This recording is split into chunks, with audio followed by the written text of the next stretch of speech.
But Faust still has a memory of the goodness and righteousness of his former life, a conscience that rebels against his evil impulses even as it follows them. Faust. From the dreadful turmoil of my mind were drawn sweet notes ripe to my ears, and my heart, which still retained the feelings of childhood, was deceived by the afterglow of those pleasant days, but I curse them. I curse all that holds my soul in this cave of sorrow by temptation and deceit, by trickery and rhetoric, and most of all, I curse those lofty desires to which our minds are captive. Curse be the dazzling phenomena that excite our senses. Faust. 91 from Korean translation. As a child and as an adult, Faust has always lived right and done many good things for others, which is why the peasants respect him, and his pupils respect their teacher. But no one has seen the change in him. In this sense, the devil tries to cut him off from his past. Now, through his deal with the devil, he tries to live fresh, indulging in all kinds of sensual pleasures. But there is still a part of him that is good and wise. That's why he sometimes resents Mephistopheles' schemes. That is why he curses deception and rhetoric. That is why he curses, above all, those lofty desires, to which our minds are captivated.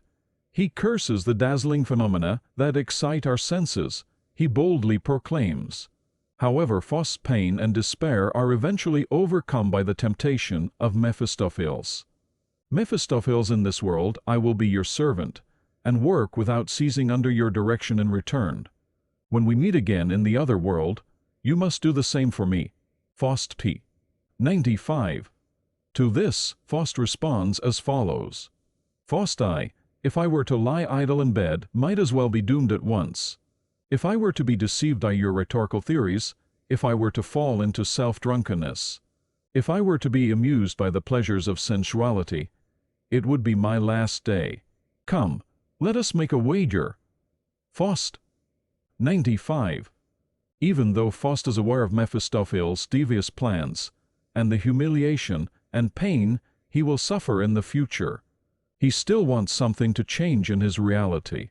His life is such a hellish situation that he wants to end it if he is deceived by the devil's syllogisms, and fooled into self-illusion or into the pleasures of sensuality. Through the devil's witchcraft and sorcery, Faust is able to retain his passionate youthful impulses and have a love affair as planned. In this sense, the devil has tremendous supernatural power. That's why Faust eventually makes a bet to sell his soul to the devil. Faust and the devil go to meet the student, but before they do, Mephistopheles says something disdainful of reason and scholarship. And this is where Hegel quotes from the Phenomenology of Spirit.